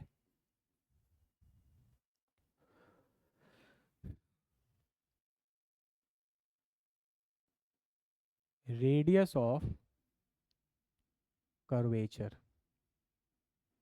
ये भी जहाँ ग्राफ वगैरह रहेगा ना, जहाँ पे भी आपको कोई ग्राफ दिया रहेगा, वहाँ पर आपसे ये चीज़ें बहुत पूछता है। रेडियस ऑफ कर्वेचर, इस कॉन्सेप्ट का भी हम लोग आगे बहुत इस्तेमाल करेंगे। इसी चैप्टर में हम लोग आगे पढ़ेंगे प्रोजेक्टाइल मोशन। क्या पढ़ेंगे बोलो? Projectile motion. तो जब प्रोजेक्टाइल मोशन पढ़ेंगे तो वहाँ पर भी हम लोग इसका यूज़ करेंगे, ठीक है। एक बार जेई में डायरेक्ट क्वेश्चन भी आया हुआ है। देखो रेडियस ऑफ कर्वेचर होता क्या है, पहले आप एक बात समझने की कोशिश करो, ठीक है, उसके बाद हम लोग बाकी बातें उसके बाद की जाएंगी। जैसे मान लीजिए कि आपके पास कोई ग्राफ है, यहाँ पर आपने कोई कर्व बनाया, और आपको इस पॉइंट पे, इस कर्व पे के इस पॉइंट पर या इस पॉइंट का रेडियस ऑफ कर्वेचर चाहिए, है ना। सबसे पहले आपसे पूछा जाएगा, जब भी आपसे पूछे कि रेडियस ऑफ कर्वेचर निकालिए, तो आपको कोई पॉइंट देगा कि भाई ये आपके पास कोई कर्व है, कर्व मान लीजिए y is equal to f of x है, ठीक है। तो यहाँ x एक्सिस हो गया, यहाँ y हो गया, एक्स वाई के बीच का ग्राफ है ये, ठीक है। उसके किसी एक पॉइंट पे मान लीजिए बोला पॉइंट ए का हमको रेडियस ऑफ कर्वेचर चाहिए। इसका मतलब होता है कि आप इस पॉइंट पर एक सर्कल ड्रॉ करेंगे, है ना। इस पॉइंट को ऐसा एक सर्कल यहाँ पे ड्रॉ किया जाएगा सच दैट कि ये पॉइंट ऐसा टेंजेंट जैसा दिखेगा। मतलब जिस पॉइंट का रेडियस ऑफ कर्वेचर निकालना है वो पॉइंट उस सर्कल पे बस टच करेगा टेंजेंट की तरह, ठीक है। और आप क्या करेंगे, इस सर्कल का जो भी रेडियस होगा, radius of this circle, radius of this circle, जो भी इस सर्कल का रेडियस होगा वही हो जाएगा रेडियस ऑफ कर्वेचर एट ए, वही हो जाएगा रेडियस ऑफ कर्वेचर एट ए। ये होता है रेडियस ऑफ कर्वेचर का मतलब। आपके पास कभी भी कोई कर्व दे दे, कर्व के किसी भी पॉइंट का अगर आपको रेडियस ऑफ कर्वेचर चाहिए, तो आप उस पॉइंट पर जाकर एक सर्कल इमेजिन करेंगे, ठीक है। और उस सर्कल का जो रेडियस होगा उसको हम लोग बोलेंगे radius of curvature. Radius of curvature इस तरीके से करते हैं। अब बात आएगा कि भाई कैसे निकाला जाएगा ये रेडियस ऑफ कर्वेचर, ठीक है। तो रेडियस ऑफ कर्वेचर निकालने के लिए इसका भी हम लोग एक डेरिवेशन करते हैं, ठीक है। ये मान लो आपके पास कोई x है, ये y है, ये मान लो मेरे पास एक कर्व है y इज इक्वल टू, इस कर्व पर हम एक पॉइंट ले लेते हैं, ठीक है। इस कर्व से थोड़ा सा दूर हम एक और पॉइंट ले लेते हैं, एकदम वही वही अपना dx दूर। कितना दूर? dx दूर, ठीक है। आप मान सकते हो कि ये जो चीज़ है ये dx होगा, और यहाँ पे करस्पॉन्डिंगली ये डिस्टेंस dy हो जाएगा, ठीक है। रेडियस ऑफ कर्वेचर निकालना है तो यहाँ पे भी हमको एक सर्कल इमेजिन करना पड़ेगा। तो हम यहाँ पर एक छोटा सा सर्कल इमेजिन कर लेते हैं, है ना। ये पॉइंट, ये वाला पॉइंट और ये वाला पॉइंट एक दूसरे से बहुत नज़दीक है ना। जब ये वाला पॉइंट ये वाला पॉइंट बहुत नज़दीक है तो ये ऑलमोस्ट एक पॉइंट जैसा ही दिखेगा, थोड़ा सा उससे एकदम, जितना थोड़ा तुम इमेजिन कर सको। dx और dy का यही कॉन्सेप्ट होता है कि ये यहाँ से बहुत, जितना छोटा तुम वो मान सको कि जितना कम इनके और इनके बीच में डिफरेंस है, वो अप्रॉक्सीमेटली एक ही पॉइंट जैसा दिखता है, लेकिन एग्जैक्टली कोइंसाइड नहीं करता। ठीक है। तो भाई इस सर्कल का, सर्कल है तो सेंटर भी होगा। तो ये जो सर्कल है, ये जो सेंटर यहाँ आपको दिख रहा है, ये अगर इन दोनों पॉइंट को यहाँ से ज्वाइन किया जाए तो एक बहुत छोटा सा एंगल भी बनता हुआ दिखाई देगा। इस छोटे से एंगल को हम बोलते हैं डी थीटा, है ना। क्योंकि देखो ये वाला पॉइंट और ये वाला पॉइंट काफ़ी नज़दीक है, ये वाला पॉइंट ये वाला पॉइंट काफ़ी नज़दीक होगा, तो ये वाला, तो ये यानी ये जो एंगल बनेगा ये छोटा होगा, तो ये एंगल भी बहुत छोटा होगा। तो ये डी एक्स है, ये डी वाई है, तो छोटे से एंगल को डी थीटा बोल रहे हैं। ठीक है। तो अब अगर आप थोड़ा सा ट्रिग्नोमेट्री का कॉन्सेप्ट लगाओ, तो मैंने आपको सिखाया है कि theta is given as arc by radius. अरे बोलो, थीटा किससे लिखते हैं? Arc by radius. बाबू देखो, डेरिवेशन हम एक बार कर दे रहे हैं, डेरिवेशन हम एक बार इसलिए कर दे रहे हैं ताकि आपको ओवरऑल कॉन्सेप्ट समझ में आए, है ना। आपको ऐसा नहीं लगे कि हम चीज़ें रटवा रहे हैं। लेकिन एक बार जो इसका रिजल्ट आ जाएगा, रेडियस ऑफ कर्वेचर का जो फॉर्मूला आएगा, वो आप जीवन पर्यंत याद रखेंगे। ठीक है। तो इस थीटा की जगह हमारा छोटा सा डी थीटा है। ये आर्क का जो लेंथ होगा, ये लेंथ भी तो बहुत छोटा सा होगा। याद करो, ये वही चीज़ है जो 5 मिनट पहले पढ़े थे। एक कर्व्ड पाथ का लेंथ है, ये कर्व्ड पाथ का लेंथ है, ये डी एक्स है, ये डी वाई है। तो इस छोटे से लेंथ को हम डी एल बोल सकते हैं। और रेडियस तो मेरा आर सी है ही, जिसको हम रेडियस ऑफ कर्वेचर बोल रहे हैं। इस सर्कल के रेडियस को ही आर सी बोलेंगे। तो यहाँ से r c d L by D theta हो जाएगा। बोलो क्लियर है कि नहीं? D L by D theta हो जाएगा। यहां तक किसी को कोई दिक्कत? चलो, अब डीएल के बारे में सोचो। तो डीएल तो तुम 5 मिनट पहले निकाल कर आए थे ऐसे चीज का। डीएल क्या हो जाएगा? √1 plus D Y by D x का whole square into D X. 5 minute पहले जो चीज़ पढ़े थे, देखो अभी यूज होने लगा इसका, है ना। जो भी चीज़ बाबू हम आपको बताएं उसको बहुत अच्छे से ध्यान से देखा करो, है ना। वो सारी चीज़ें बहुत इंपॉर्टेंट होती हैं, तभी आपको पढ़ाया जा रहा है। D Y by D x का whole square into D x, है ना। अभी आप देखो, यही चीज़ तो आप थोड़ी देर पहले 5 मिनट पहले पढ़े थे। यहाँ पे ये देखो, ये d l d x d y वही चीज़ है यहाँ पे। इसका मतलब हमको डी एल पता है। किसी भी तरीके से अगर हम डी थीटा कैलकुलेट कर ले, किसी भी तरीके से अगर हम डी थीटा कैलकुलेट कर ले, तो मेरा आर सी निकल जाएगा, क्योंकि डी एल तो हमको पहले से पता है। तो यानी हमारा मेन मोटिव है डी थीटा कैलकुलेट करना, क्योंकि डी थीटा कैलकुलेट हो जाएगा तो आर सी पता चल जाएगा, क्योंकि डी एल हमको ऑलरेडी नोन है ना। ये हमको ऑलरेडी नोन है। ठीक है, ये हमको ऑलरेडी नोन है। ठीक है, कोई दिक्कत? चलो, तो अब हम लोग कैसे निकालेंगे भाई? अब हम क्या करते हैं, थोड़ा सा कॉन्सेप्ट लगाते हैं।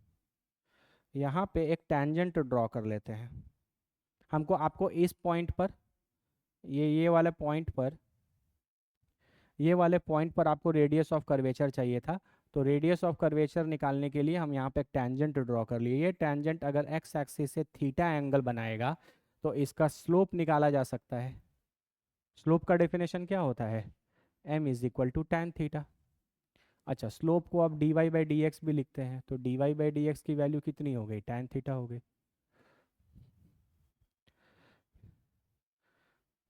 बोलो कोई दिक्कत है तो? अच्छे से देखो, जिस पॉइंट पर आपको टैंजेंट निकालना था उस पॉइंट पे मैंने एक टैंजेंट ड्रॉ कर दिया। ठीक है, टैंजेंट ड्रॉ कर दिया।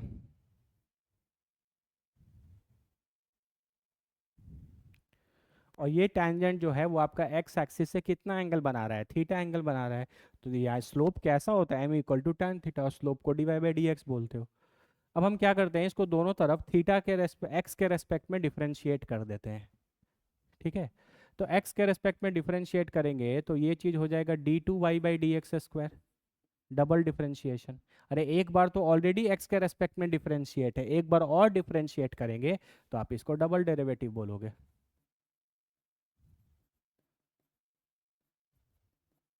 यहाँ पर आपको चेन रूल लगाना पड़ेगा, d tan theta by D theta into d theta by D x. D theta cut जाओगे क्योंकि हम differentiating with respect to x, x के रेस्पेक्ट में डिफरेंशिएट करना है, तो d tan theta by D x करना है, डी थीटा से मल्टीप्लाई डिवाइड कर दिया, चेन रूल। तो ये हो गया बाबू आपका d square y by D x square, ये हो जाएगा sec square theta into d theta by D x.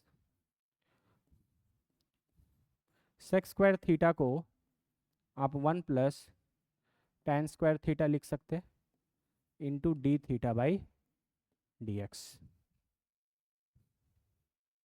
ठीक है, अरे बोलो, देखो तो यहाँ से तुम डी थीटा की वैल्यू निकाल सकते हो क्या? डी थीटा की वैल्यू निकल जाएगी d two Y by D x square into D x into 1 divided by 1 plus tan square theta.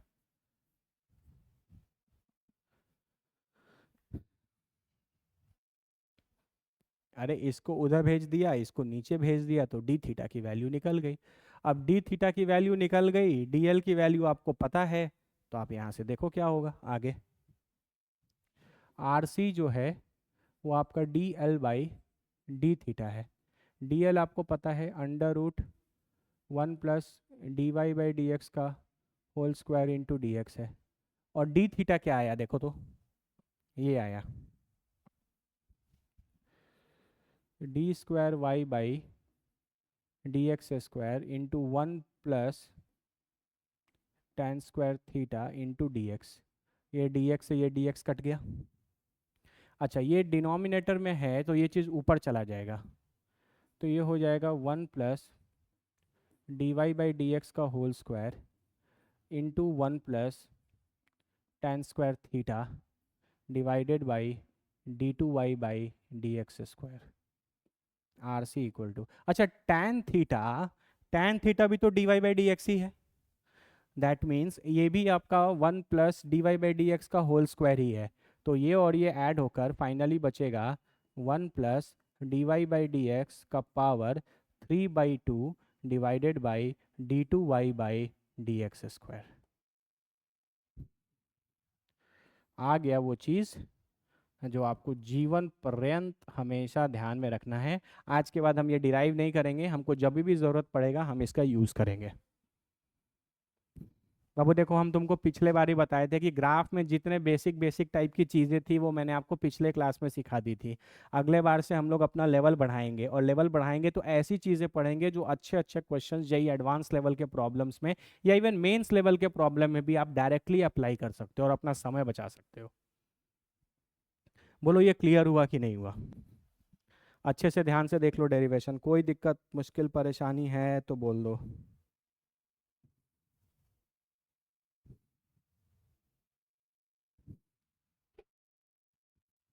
ठीक है, अरे देखो ये भी तो D Y by D x है, तो ये भी 1 plus D Y by D x का होल स्क्वायर, ये भी 1 plus D Y by D x का होल स्क्वायर का पावर 1/2, तो 1 और 1/2 का पावर ऐड हो गया तो ये बचा। ये रेडियस ऑफ कर्वेचर का फॉर्मूला है, ये रेडियस ऑफ कर्वेचर का क्या फॉर्मूला है आपको। ठीक है, आपको ये सारे वैल्यूज अगर आप यहाँ पर पुट कर दोगे तो आपको रेडियस ऑफ कर्वेचर की वैल्यू मिल जाएगी। इस तरीके से देख लो अच्छे से, कॉन्सेप्ट समझ में आ गया था कि किसी भी कर्व के किसी भी पॉइंट का अगर आपको रेडियस ऑफ कर्वेचर चाहिए तो आप उस पॉइंट पर जा करके एक सर्कल ड्रॉ करेंगे, इस सर्कल का जो रेडियस होगा वही कहा जाएगा उस कर्व के उस पॉइंट पर रेडियस ऑफ कर्वेचर।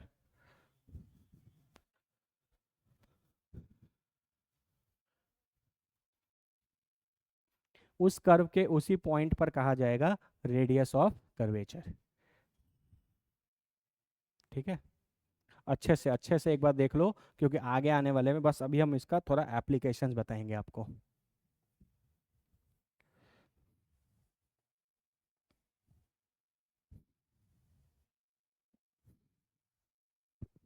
ठीक है,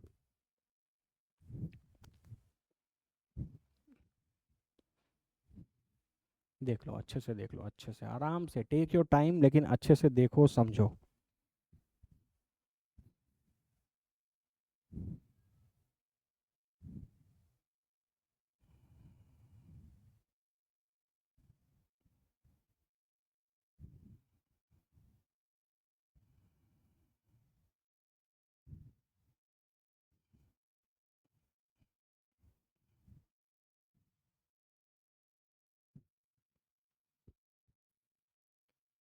ठीक है, चलो।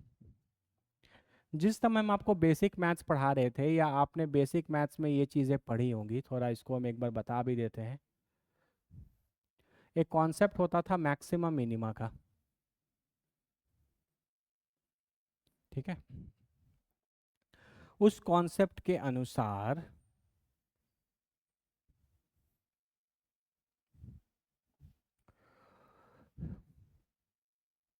मान लो कि इस तरीके का कोई कर्व है, तो आपको पता है ये मैक्सिमम वैल्यू है या मैक्सिमा है, और ये वाला जो है वो मिनिमा है, ठीक है। तो मैक्सिमा या पॉइंट ऑफ मैक्सिमा या पॉइंट ऑफ मिनिमा पे जब आप ऐसे टेंजेंट खींचते हैं तो एम स्लोप की वैल्यू ज़ीरो आती है। इसका मतलब है एट मैक्सिमा या फिर मिनिमा दोनों जगह पर d Y by D x की वैल्यू ज़ीरो होगी, d Y by D x की वैल्यू ज़ीरो होगी, ठीक है। तो ये तो बात हो गया डेरिवेटिव का, लेकिन व्हाट अबाउट डबल डेरिवेटिव,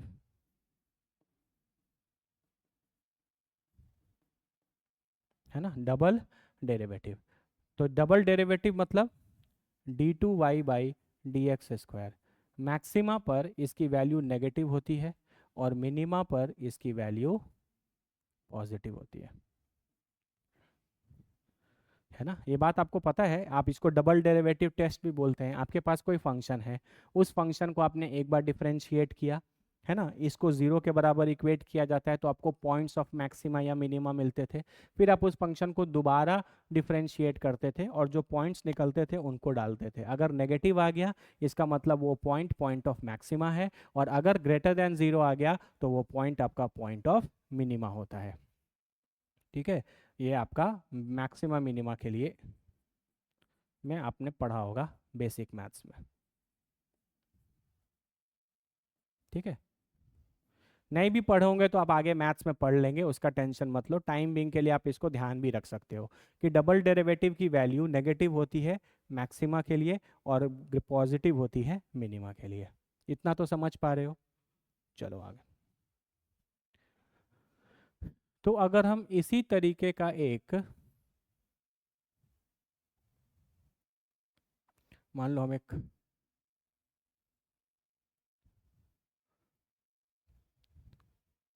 ऐसा ले लें, ठीक है, ये कर्व है आपका। तो आपको पता है ये मैक्सिमम वैल्यू है, ये मिनिमम वैल्यू है, ये भी एक मैक्सिमम वैल्यू है, ठीक है। तो हम इन तीनों पॉइंट्स पर, मैक्सिमम पर और मिनिमम पॉइंट पर, रेडियस ऑफ कर्वेचर के बारे में कुछ पूछना चाहते हैं।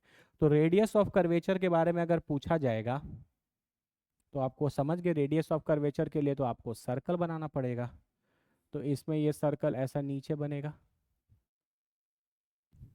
इस वाले में कर्वेचर ऐसा ऊपर है तो सर्कल यहाँ बनेगा, और इस वाले में सर्कल वापस से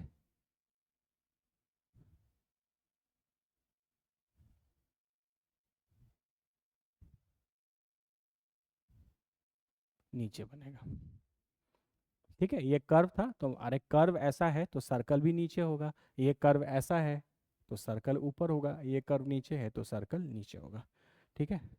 इसका हम रेडियस ऑफ कर्वेचर को RC1 बोल दें, इसके रेडियस ऑफ कर्वेचर को RC2 बोल दें, इसके रेडियस ऑफ कर्वेचर को RC3 बोल लें, ठीक है। चलो, तो जब आप इसको कैलकुलेट करने की कोशिश करोगे तो आपको पता चलेगा कि RC होता है 1 + dy/dx का पावर 3/2 डिवाइडेड बाई d2y/dx²। यही फॉर्मूला है, चेक करो। 1 + dy/dx का पावर 3/2 इंटू d2y/dx²। अगर आप इस वाले पार्ट के लिए ध्यान से देखो तो इस पॉइंट पर मैक्सिमा या मिनिमा है, तो इस पॉइंट पे dy/dx की वैल्यू क्या हो जाएगी। अगर आप इस किसी भी पॉइंट पे स्लोप ड्रॉ करोगे आप मैक्सिमा मिनिमा पे, ये देखो टेंजेंट ड्रॉ करोगे तो वो सब हॉरिजॉन्टल आएगा, तो इन सब का dy/dx की वैल्यू क्या है, ज़ीरो है। तो dy/dx की वैल्यू ज़ीरो हो गई, मतलब ये पूरा चीज़ ज़ीरो हो गया, न्यूमरेटर में 1 बचा। डिवाइडेड बाई क्या आ गया, d2y/dx²। अब अगर आप कॉन्सेप्चुअली सोचो तो अभी हम आपको बताए थे ये मैक्सिमा है और ये मिनिमा, तो मैक्सिमा के लिए d2y/dx² नेगेटिव होता है और मिनिमा के लिए d2y/dx² पॉजिटिव होता है। तो ये मैक्सिमा है, ऊपर में 1 है, और इसका d2y/dx² मैक्सिमा है तो नेगेटिव आएगा। इसका मतलब आपका RC1 जो वैल्यू है वो नेगेटिव होगा। RC2 मिनिमा है, ऊपर 1 पॉजिटिव है, नीचे मिनिमा है, तो मिनिमा के लिए सेकंड डेरिवेटिव क्या होता है, पॉजिटिव, 1 डिवाइडेड बाई पॉजिटिव, तो आप इसका जो रेडियस ऑफ कर्वेचर आएगा वो पॉजिटिव आएगा। सिमिलरली आप तीसरे के लिए निकालेंगे तो तीसरा आपका ये मैक्सिमा है, ठीक है, ये मैक्सिमा है तो ये 1 हो गया, और इसका डबल डेरिवेटिव फिर नेगेटिव आएगा क्योंकि ये भी मैक्सिमा है, तो यहाँ पे वैल्यू नेगेटिव आएगा। अरे बोलो, इसका मतलब जहाँ जहाँ मैक्सिमा आता है वहाँ आपका रेडियस ऑफ कर्वेचर नेगेटिव आता है, सॉरी नेगेटिव आता है, और जहाँ जहाँ मिनिमम आता है वहाँ वहाँ रेडियस ऑफ कर्वेचर पॉजिटिव आता है। ठीक है बाबू, इन सब चीज़ों का यूज़ आगे करेंगे, प्लीज़ बहुत ध्यान से अच्छे से पढ़ो और अच्छे से ध्यान रखने की कोशिश करो। अच्छा, ऐसा भी बोल सकते हैं जहाँ जहाँ मिनिमा होगा वहाँ सर्कल ऊपर बना है, और जहाँ जहाँ मैक्सिमा होगा वहाँ सर्कल नीचे बनेगा, है ना। तो आप बोल सकते हो कि if circle lies above the curve, above the curve, तो RC की वैल्यू क्या होगी, positive. If circle lies below the curve, तो RC की वैल्यू क्या हो जाएगी, नेगेटिव। RC की वैल्यू क्या हो जाएगी, नेगेटिव।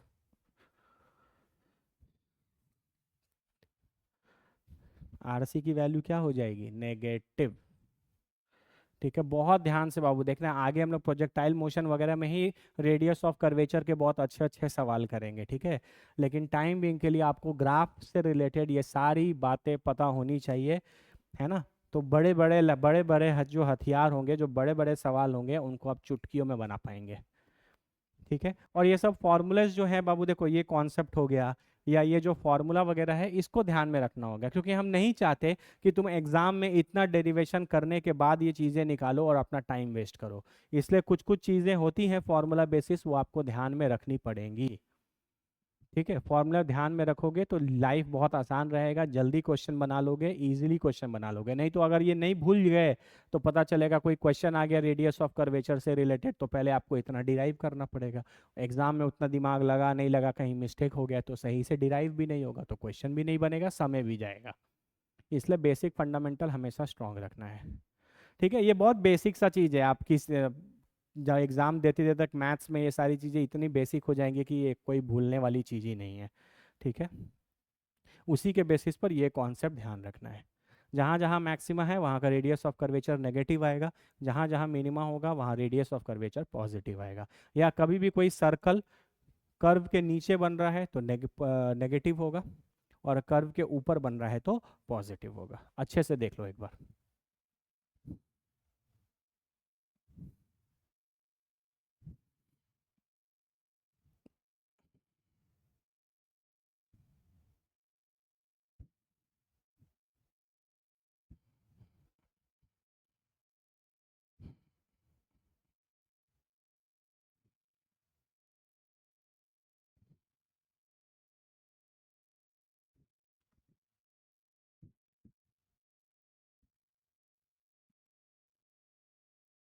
चलो एक और पॉइंट इसको देख लो, फिर हम लोग आगे बढ़ते हैं। ऐसे ऐसा कुछ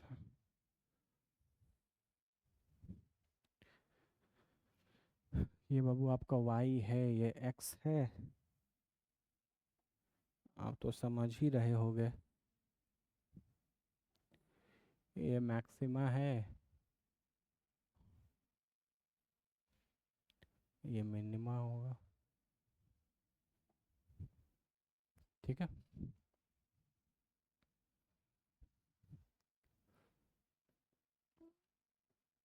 ये मैक्सिमा है, ये मिनिमा है। ठीक है, तो ये आपका जो रेडियस ऑफ कर्वेचर है यहाँ पे क्या हो जाएगा नेगेटिव, और ये ऊपर है तो ये रेडियस ऑफ कर्वेचर पॉजिटिव हो जाएगा। तो देखो यहाँ पे रेडियस ऑफ कर्वेचर नेगेटिव है और यहाँ पे रेडियस ऑफ कर्वेचर पॉजिटिव है, तो मतलब रेडियस ऑफ कर्वेचर नेगेटिव से पॉजिटिव में चेंज हो रहा है। तो एक पॉइंट बीच में ऐसा होगा where radius of curvature changes its sign, changes its sign, और इसको हम लोग बोलते हैं, इस पॉइंट को बोलते हैं point of inflection.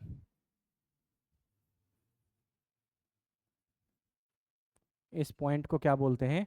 Point of inflection, है ना। देखो अगर तुम यहाँ पे ये देखो, यहाँ पे देखो, इस पॉइंट पे तुमने कर्वेचर निकाला है, इस पॉइंट पर निकालो, इस पॉइंट पर निकालो, इस पॉइंट पर निकालो, इससे पहले ये है आपका पॉइंट ऑफ इन्फ्लेक्शन।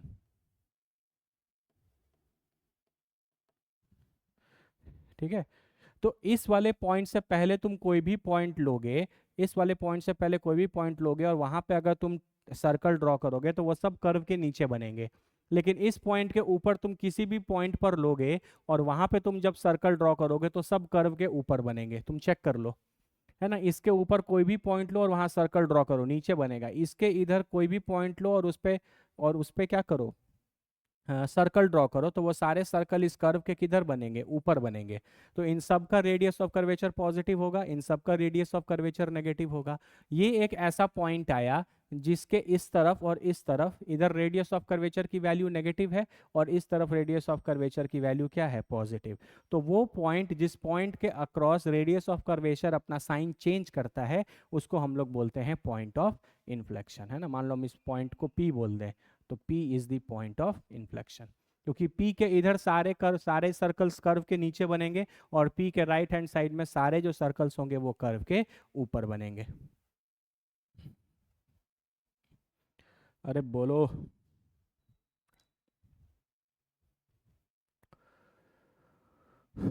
कोई दिक्कत है तो बोलो यार।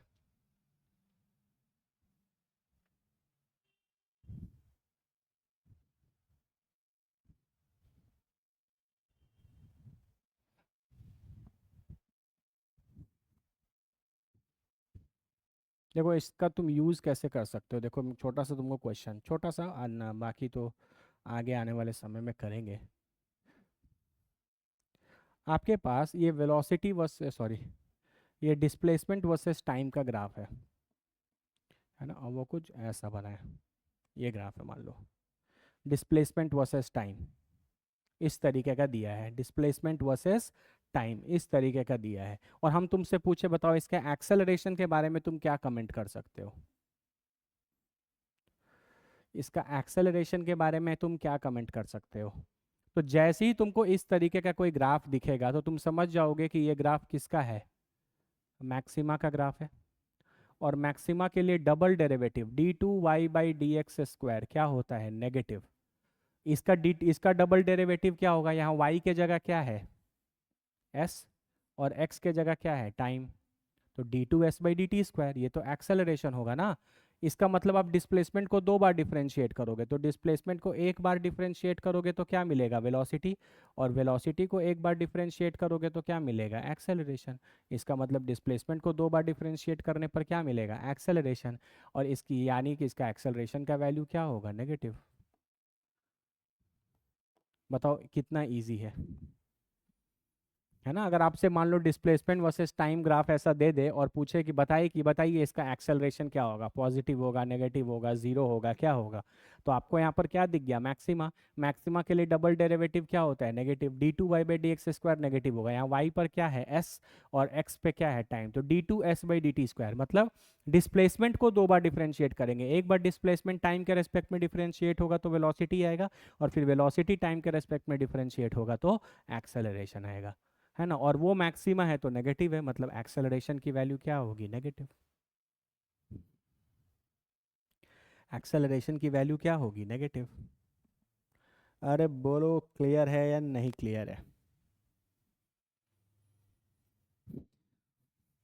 हम्म एक बार बाबू प्लीज़ अच्छे से देख लो। आज थोड़ा बहुत सारे कॉन्सेप्ट्स हमने डील किए हैं, इनको थोड़ा अच्छे से एक बार देख लेना। हम बहुत ज़्यादा आज नहीं पढ़ाएंगे क्योंकि बहुत नई नई चीज़ें टाइप की भी थी। है ना, ये सब अच्छे से देख लो। पता है ये जो चीज जो भी कॉन्सेप्ट हम लोग पढ़ रहे हैं ना, इनका यूज जब तुम करोगे ना आगे चल के, या हम आगे अच्छे अच्छे क्वेश्चंस आपको और कराएंगे, ठीक है, तो जब आप इनके इनके इनके जब यूज करने लगोगे ना, तब तुमको समझ में आएगा, अच्छा यार बताओ कितना अच्छा चीज पढ़े थे, 2 लाइन का मेरा सॉल्यूशन 2 से 3 स्टेप में बन गया, है ना, 1 से 2 पेज का सॉल्यूशन मैंने 2 लाइन में बना दिया। ये सब है इनके इम्पोर्टेंस, और ये सब चीज़ें आपके सिलेबस में है, बिल्कुल सिलेबस में है, और अच्छे अच्छे लेवल के क्वेश्चंस में इन सारी चीज़ों का इस्तेमाल होगा। ठीक है, हम एक बार फिर देख लो, अच्छे से देख लो, कोई डाउट वगैरह है तो पूछ लो। यह डेरिवेशन वाला पार्ट जो है इसका, ये थोड़ा अच्छे से ध्यान से देख लो कैसे किया है।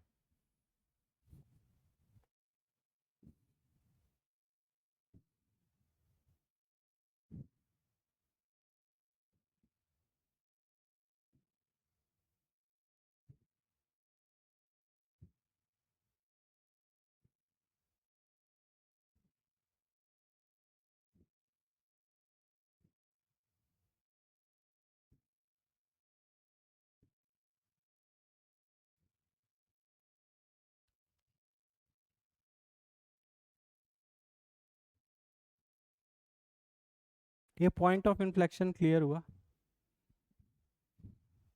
अच्छा एक बात बताओ, पॉइंट ऑफ इन्फ्लेक्शन पे डबल डेरिवेटिव क्या होगा? पॉइंट ऑफ इन्फ्लेक्शन के पहले सारे सर्कल नीचे हैं, मैक्सिमा की मैक्सिमा जैसा है, डबल डेरिवेटिव नेगेटिव है। पॉइंट ऑफ इन्फ्लेक्शन के बाद सारे सर्कल ऊपर हैं, आरसी पॉजिटिव है, आरसी पॉजिटिव है, मतलब डबल डेरिवेटिव जो है आपका वो ऊपर होगा, ये याद रखना हमेशा। जब जब सर्कल ऊपर लाई करेगा आरसी पॉजिटिव होगा, जब जब सर्कल नीचे लाई करेगा नेगेटिव। तो यहाँ डबल डेरिवेटिव मैक्सिमा है तो नेगेटिव है, यहाँ डबल डेरिवेटिव मिनिमा है तो पॉजिटिव है। पॉइंट ऑफ इन्फ्लेक्शन पे डबल डेरिवेटिव जीरो होगा। पॉइंट ऑफ इन्फ्लेक्शन पे डबल डेरिवेटिव जो है वो नीचे होगा। ये एक ऐसा पॉइंट है कर्व पे जहां पर आप सर्कल बनाने की कोशिश करेंगे तो सर्कल नहीं बना पाएंगे, है ना, क्योंकि ना ये कोई सर्कल ऊपर बनेगा ना नीचे बनेगा। पॉइंट ऑफ इन्फ्लेक्शन ऐसा चीज़ है, ठीक है। तो पॉइंट ऑफ इन्फ्लेक्शन वो पॉइंट होता है जहां पर रेडियस ऑफ कर्वेचर अपना साइन चेंज करता है, और वहां पे डबल डेरिवेटिव की वैल्यू जीरो होती है। d2y/dx² is equal to zero at the point of inflection. हर जगह जीरो नहीं होगा, at the point of inflection. समय आने दो, क्वेश्चंस कराएंगे, इनके एप्लीकेशंस करोगे तब तुमको इन सारी चीज़ों का फील और बेटर और अच्छा आएगा। ठीक है, कुछ अच्छी चीज़ें करानी थी बाबू, मैंने आपको कराई हैं। प्लीज़ इनको अच्छे से थोड़ा गो थ्रू हो लेना, अच्छे से इनके बारे में पढ़ लेना, ठीक है। एकदम एडवांस लेवल के कंटेंट है ये सब, है ना, और अच्छे अच्छे क्वेश्चंस बनाने में आपको हेल्प करेगा। ठीक है, अच्छे से पढ़ लो, जो फॉर्मूला वगैरह बोल रहे हैं उनको अपने कॉपी में अच्छे से लिख के हमेशा याद रखो। ज़रूरत जैसे जैसे पढ़ता जाएगा आपको हम इम्पोर्टेंस इनका समझ में आता जाएगा। ठीक है, चलो मिलते हैं फिर नेक्स्ट क्लास में। Thank you.